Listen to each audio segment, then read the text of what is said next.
Update आपको दे दें, राजेंद्र राठौड़ ने दावा किया है मदन राठौड़ ही होंगे बीजेपी के प्रदेश अध्यक्ष। इस वक्त की बड़ी जानकारी निकल कर आ रही है सामने। राजेंद्र राठौड़ ने दावा किया कि मदन जी राठौड़ को भारतीय जनता पार्टी का सर्वसम्मत प्रदेश अध्यक्ष चयनित किए जाने के लिए सबने हस्ताक्षर किए हैं। एक ही मदन जी राठौड़ का ही नामांकन दाखिल हुआ है।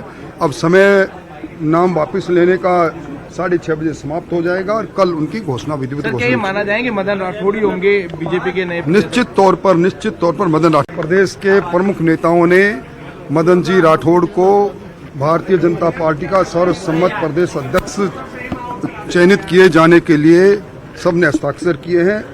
एक ही मदन जी राठौड़ का ही नामांकन दाखिल हुआ है।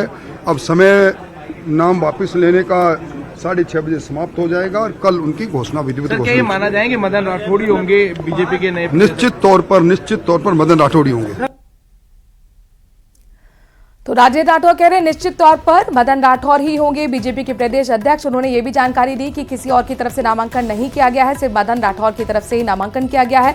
यानी कुल मिलाकर अब ये मान लेते हैं कि निर्विरोध ही वो चुने जाएंगे। चुनाव जैसी स्थिति यहाँ पर देखने को नहीं मिल रही है। हालांकि पहले ये भी चर्चा थी कि हो सकता है कि मैसेज देने के लिए किसी का कोई नामांकन यहाँ पर बीजेपी करा सकती है, लेकिन अब ये जानकारी आपने राजेंद्र राठौड़ के मुंह से ही सुनी। वो खुद बात की जानकारी दे रहे हैं कि नामांकन जो है सिर्फ मदन राठौड़ की तरफ से ही दिया गया। चूंकि अब समय भी खत्म होने वाला है, 6:30 बजे के लगभग ये खत्म वक्त हो जाएगा जब इसमें नामांकन अगर किसी ने दाखिल किया है तो वो वापस भी ले सकता है। लेकिन अभी तक जो जानकारी मिल रही है वो ये मिल रही है कि मदन राठौड़ ने ही नामांकन दाखिल किया है और मदन राठौड़ की फिर से ताजपोशी निश्चित है। मदन राठौड़ के समर्थन में नामांकन पेश किया गया। उस वक्त की तस्वीरें आपको हम दिखा भी रहे हैं। 5 सेट नामांकन के पेश किए गए हैं। बीजेपी प्रदेश अध्यक्ष चुनाव प्रभारी हैं रूपाणी और साथ ही पर्यवेक्षक के तौर पर राधा मोहन अग्रवाल भी हैं।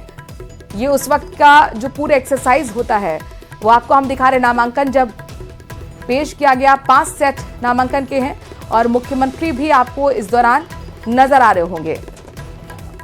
तो प्रदेश अध्यक्ष पद के लिए जो पूरा एक प्रोसेस होता है उसको फॉलो करते हुए नामांकन प्रक्रिया को निभाते हुए। और एक और बड़ी खबर आपको बता रहे हैं, आज की सबसे बड़ी खबर कही जा सकती है, सदन से आ रही है। प्रतिपक्ष के 6 विधायकों को निलंबित कर दिया गया है। गोविंद सिंह डोटासरा, रामकेश मीणा, अमीन कागजी को निलंबित किया गया है। जाकिर हुसैन, यसावत, हाकिम अली खान, संजय कुमार को निलंबित कर दिया गया है। बजट सत्र की शेष बैठकों से निलंबित किया गया, यानी कि अब बजट सत्र से जुड़ी हुई कोई भी बैठक होती है उसमें आपको बता दें कि कोई भी विधायक जो निलंबित हुआ है हिस्सा नहीं ले पाएगा। शेष बैठकों से निलंबित कर दिया गया है।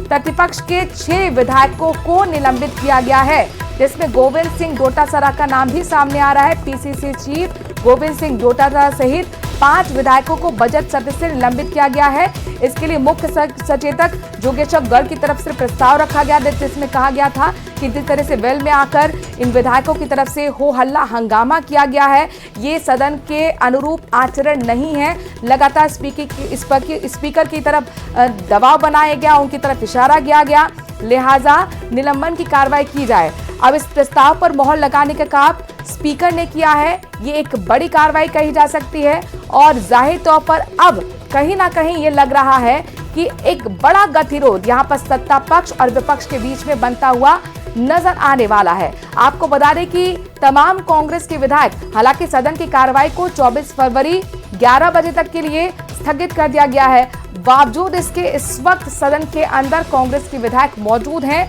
जो धरना दे रहे हैं। यानी कुल मिलाकर अब ये दबाव बनाने की कोशिश कांग्रेस के विधायकों की तरफ से होगी, विपक्ष की तरफ से होगी, ताकि निलंबन को वापस लिया जाए। अब ये देखना होगा कि क्या बातचीत यहाँ पर दोनों पक्षों के बीच में होती है, क्योंकि गतिरोध टूटना भी बेहद जरूरी है। जब गतिरोध टूटेगा तभी सदन के अंदर चर्चा सुचारू रूप से हो पाएगी, सदन की कार्रवाई चल पाएगी। आपने देखा इस तरह का गतिरोध पहले भी बजट सत्र के दौरान देखने को मिला था वोट टैपिंग के मुद्दे पर। हालांकि सरकार ने अपनी तरफ से उसका जवाब रखा, लेकिन आज शून्यकाल से ही विपक्ष के तेवर काफी तीखे नजर आ रहे थे।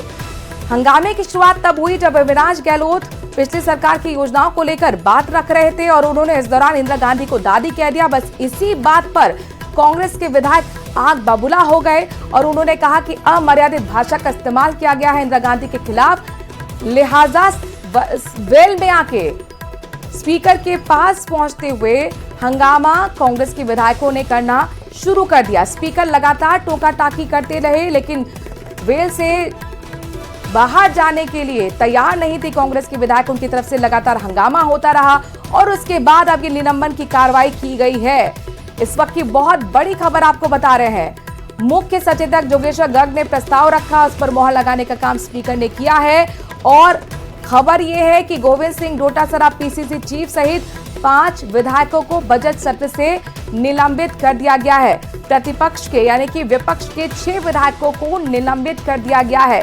इसमें गोविंद सिंह डोटासरा, रामकेश मीणा, अमीन कागजी, जाकिर हुसैन गैसावत, हाकिम अली खान, संजय कुमार निलंबित हो गए हैं। और ये अंदर की तस्वीरें भी, एक्सक्लूसिव तस्वीरें आपको हम दिखा रहे हैं, जहां पर देखिए कांग्रेस के तमाम विधायक इस वक्त सदन के अंदर मौजूद हैं और धरना दे रहे हैं। नेता प्रतिपक्ष टीकाराम जूली को भी आप देख सकते हैं, गोविंद सिंह डोटासरा को भी आप देख सकते हैं। तमाम जो विधायक निलंबित हुए हैं और जो उसके अलावा कांग्रेस के विधायक आज जितने भी सदन के अंदर मौजूद थे वो इस वक्त अभी भी मौजूद हैं और धरना दे रहे हैं। ये जाहिर तौर पर एक प्रेशर टैक्टिक्स है, एक प्रेशर बनाने की कोशिश है सत्ता पक्ष पर, ताकि बैठक हो, बातचीत हो और ये मांग अब की जाएगी कांग्रेस की तरफ से कि निलंबन को वापस लिया जाए।